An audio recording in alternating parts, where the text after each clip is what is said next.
They don't know what they're talking about. They started a war of choice, Donald Trump's choice, and now they, in every important sense, do not know what they are talking about. Donald Trump and everyone working for him in Washington on his war continue to demonstrate every day that they are completely lost. And if they don't know what they are talking about, that means they don't know what they are doing. They don't know what they are doing in Donald Trump's war.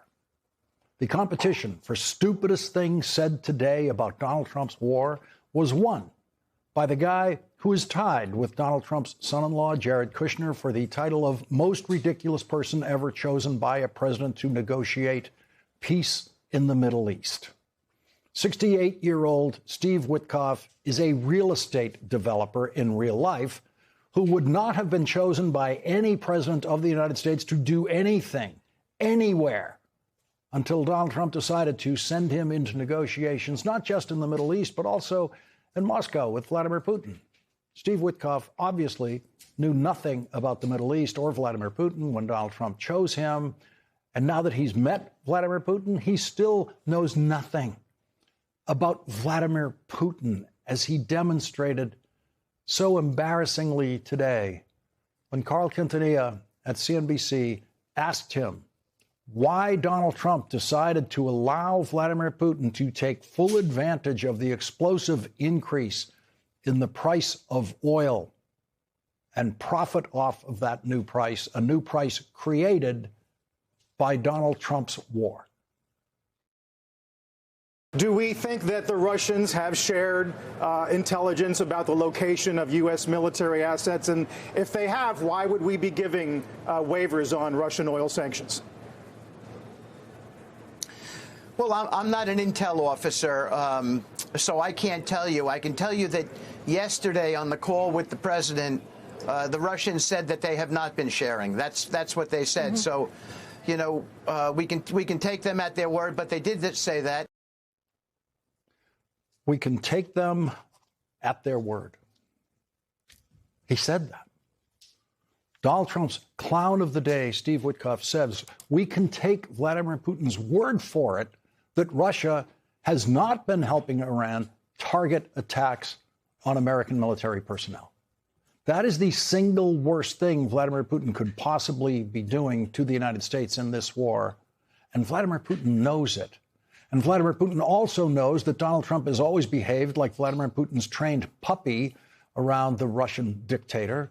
Vladimir Putin knows that he has lied to Donald Trump to his face, and Donald Trump has then gone out to a microphone to tell the world, I believe Vladimir Putin. After credible reporting by MS Now, the New York Times, and the Washington Post that Vladimir Putin was helping Iran target the American military, which led to the deaths of 7 American soldiers and injuring 140 American soldiers, all Vladimir Putin had to do was tell Donald Trump on the phone yesterday that he didn't do it. Donald Trump might not actually be so stupid as to actually believe Vladimir Putin, but it doesn't matter because Donald Trump is deeply perverse enough to publicly claim to believe Vladimir Putin. And so is Steve Witkoff.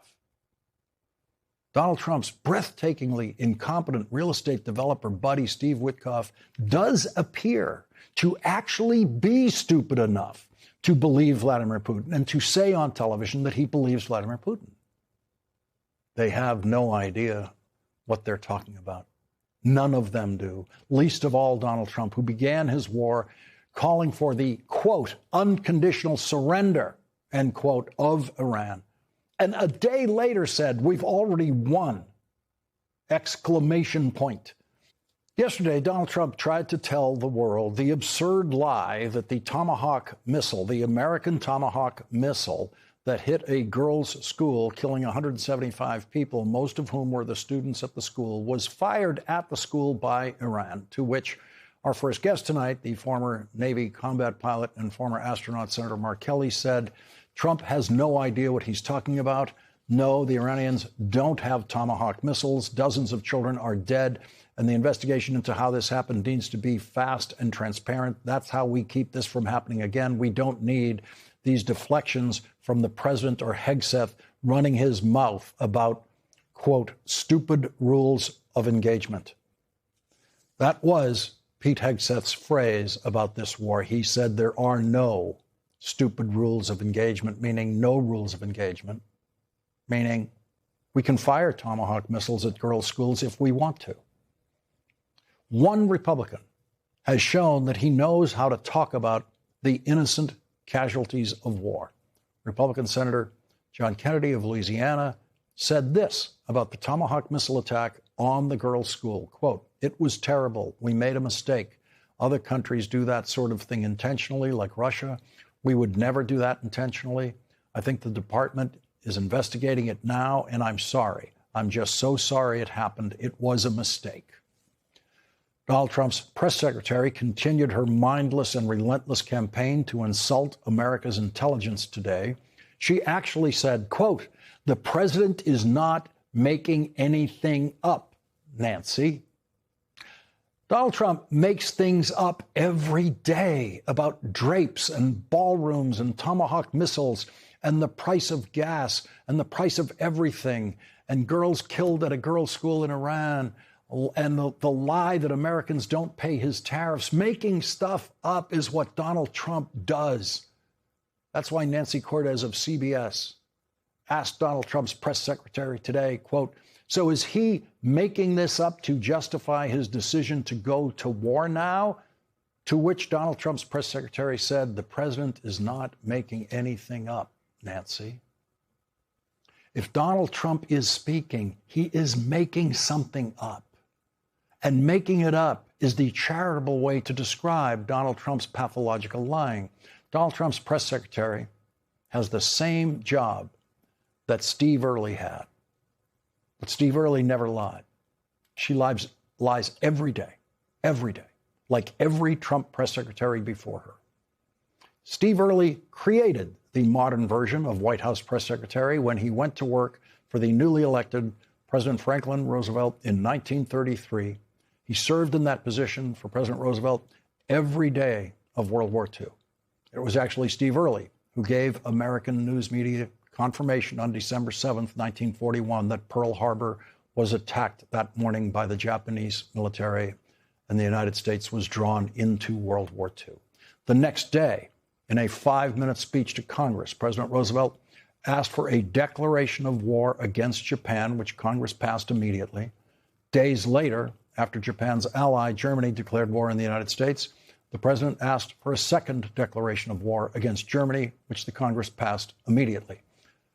A little over a year after that, before the United States had made any significant progress in World War II, President Roosevelt announced that the only terms he would accept to end the war at a time when there was no end in sight and no real progress in sight for the American military, the only terms the President of the United States would accept was unconditional surrender. His words, unconditional surrender.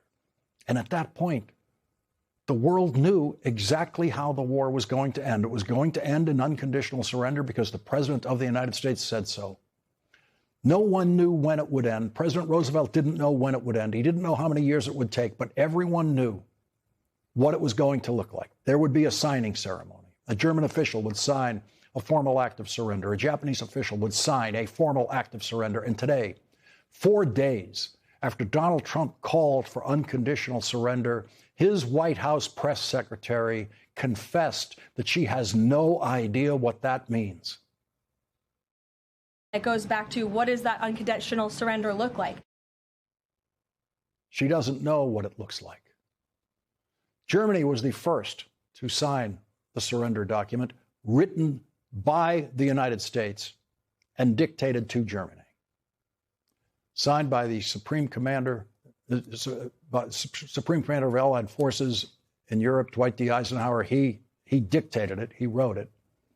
He went on to become President Eisenhower.